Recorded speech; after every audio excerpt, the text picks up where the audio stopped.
Assalamualaikum warahmatullahi wabarakatuh. Kami ingin mempresentasikan materi mengenai proses mental.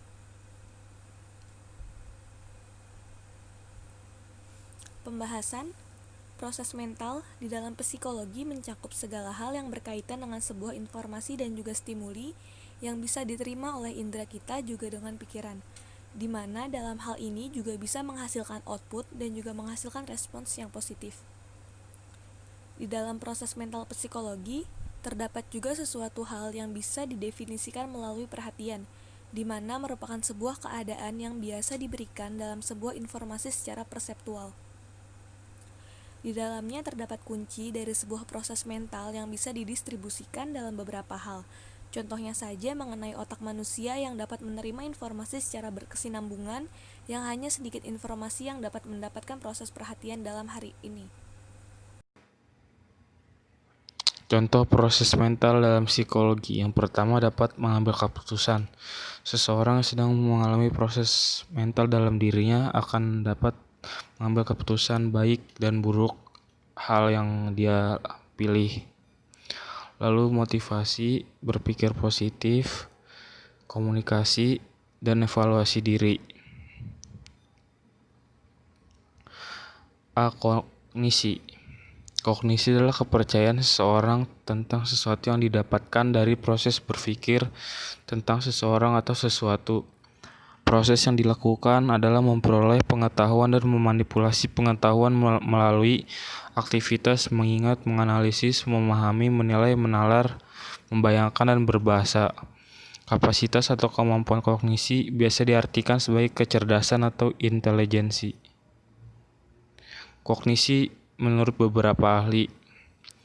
Yang pertama, Neisser menyatakan bahwa kognisi adalah kegiatan organisme atau manusia untuk mengetahui, memperoleh, mengorganisasikan, dan menggunakan pengetahuan. Kemudian Ellis dan Hahn berpendapat bahwa kognisi adalah studi tentang proses mental manusia. Yang ketiga, Anderson menyatakan bahwa kognisi adalah IP yang mencoba memahami mekanisme-mekanisme dasar yang melandasi pikiran manusia. Yang keempat, Steinberg berkaitan dengan bagaimana orang mempersepsi, mempelajari, mengingat, dan memikirkan informasi.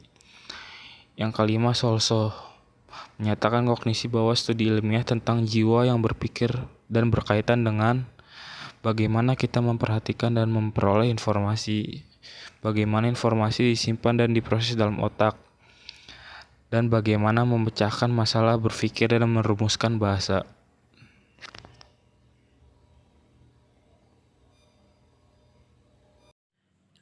Gejala-gejala kognisi.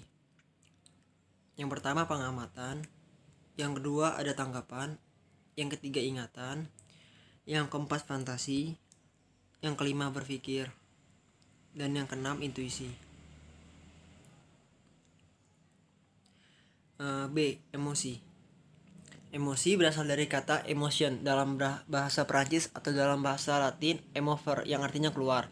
Secara etimologisnya, emosi diartikan bergerak keluar.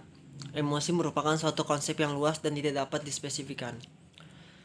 Emosi merupakan suatu reaksi bisa positif maupun negatif sebagai dampak dari rangsangan dari dalam diri sendiri maupun dari luar. Emosi menurut beberapa ahli. Yang pertama, Press tahun 1999 mengungkapkan arti emosi adalah suatu reaksi tubuh dalam menghadapi sesuatu. Sifat dan intensitas emosi terkait erat dengan aktivitas kognitif sebagai hasil dari persepsi terhadap situasi. Yang kedua, Hattersall tahun 1985. Emosi adalah kondisi psikologis yang merupakan pengalaman subjektif yang dapat diungkapkan atau dilihat dari reaksi wajah atau tubuh. Yang ketiga, keinginan dan keinginan tahun 1981. Emosi adalah kondisi yang berhubungan dengan tujuan tingkah laku. Emosi diartikan sebagai perasaan, misalnya pengalaman afektif, kenikmatan, marah, bahagia, takut, dan sedih. Yang keempat ada William James.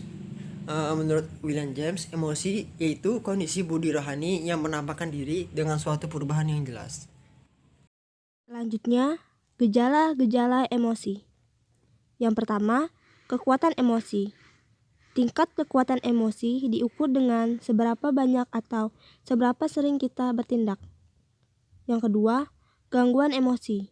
Seseorang akan disebut mengalami gangguan emosi jika keadaan emosi yang dialaminya menimbulkan gangguan pada dirinya. Yang ketiga, dasar emosi. Rasa amarah, rasa kesedihan, rasa dendam, rasa takut, rasa kenikmatan, rasa malu, dan rasa cinta. Yang keempat, simpati. Simpati akan berlangsung apabila terdapat pengertian pada kedua belah pihak. Yang kelima, empati. Empati mirip perasaan simpati, akan tetapi tidak semata-mata perasaan kejiwaan saja, melainkan diikuti perasaan organisme tubuh yang sangat dalam, seolah-olah kita sendiri yang sedang mengalaminya.